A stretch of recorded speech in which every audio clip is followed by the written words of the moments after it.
Pour cette fermette en rénovation près de Renay, les travaux de finition extérieure commencent. Les façades ont été rénovées et isolées en blocs de chaux chanvre.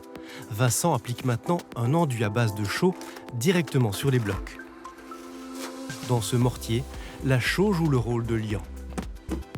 C'est différents sables et un liant.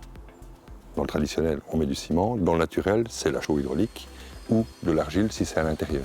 L'enduit à la chaux, le complément idéal des murs anciens ou des murs en bloc de chaux chanvre.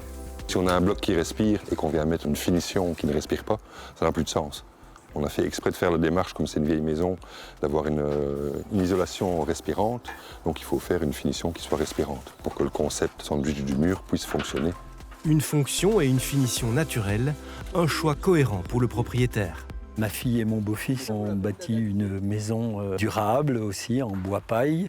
Et donc ça m'a incité. On a choisi cette solution de la durabilité et de choisir des techniques éco-responsables, comme on dit.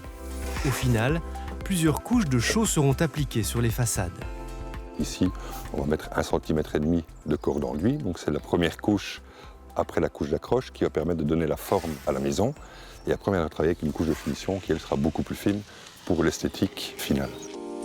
Pour finir une façade, le choix peut aussi se porter sur un bardage en bois. On préférera le bois local, comme le Douglas ou le robinier, non traité. Autre solution, l'ardoise naturelle pour la couverture du toit et des façades. Ou encore un mélange des genres, ardoise et bois, comme sur ces habitations près de Gemep-sur-Sambre.